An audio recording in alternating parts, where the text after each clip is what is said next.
कि ये जो आईपीसी, सीआरपीसी और इंडियन एविडेंस एक्ट है, इनको परिवर्तित किया गया है केंद्र सरकार द्वारा विधि विधान से, और इनमें जो मूलभूत परिवर्तन हुए हैं वो सिद्धांतः जनता के हित में है, वो सिद्धांतः जो फरियादी है उसके हित में है, न्याय हित में है। तो इनका अध्ययन करेंगे और अध्ययन करके अपने अधीनस्थों को भी इसमें परिष्कृत कराएंगे, पारंगत कराएंगे और एक ऐसी पुलिसिंग का आगाज़ करेंगे जो कि जनता को न्याय दिलाने के लिए सबसे प्रथम पंक्ति पर खड़ी है। तो पुलिस का दायित्व ये है कि देशभक्ति और जनसेवा आपकी न केवल दिखनी चाहिए बल्कि वो मूर्त रूप से आपकी होनी भी चाहिए।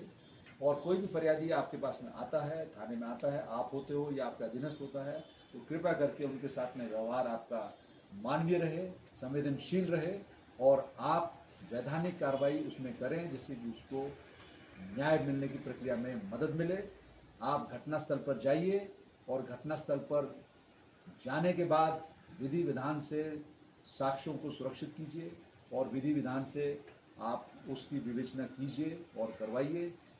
जिस जिस प्रकरण में फॉरेंसिक साइंस के एविडेंस की अनिवार्यता है उसमें आप विशेष रूप से ध्यान रखिए कि जो फॉरेंसिक साइंस है, फॉरेंसिक साइंस के दृष्टिकोण से जो एविडेंस है उसका जो संग्रहण है, उसका कलेक्शन है ढंग से हो, पैकिंग ढंग से हो और उसको एफएसएल समय अवधि में भेजा जाए।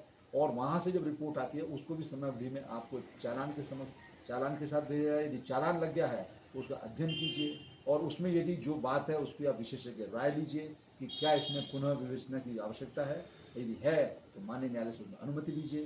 कहने का तात्पर्य ये है कि आपको एक शासन ने जवाबदार अधिकारी के रूप में इस भारतीय जो क्रिमिनल जस्टिस सिस्टम है, जो न्यायिक प्रक्रिया हमारी प्रणाली है, उस प्रणाली में आपका बहुत महत्वपूर्ण योगदान है क्योंकि आपके चालान के आधार पर ही माननीय न्यायालय में इसमें जिरह होती है, इसमें बहस होती है। प्रोसिक्यूशन का रोल इसमें बहुत इंपॉर्टेंट है। इसलिए आप जो हमारे प्रोसिक्यूशन के अधिकारी हैं उनसे कंधे से कंधा मिलाकर चलिए, उनको अपनी डायरी दिखाइए, शुरू से ही दिखाइए जिससे कि वो यदि कोई कमी है स्क्रूटनी करें, उसकी आप पूर्ति कीजिए और उस चालान को उसमें लगाइए। जो जो वैधानिक प्रक्रिया है वो आपको पता होनी चाहिए, नहीं पता है तो सीखिए।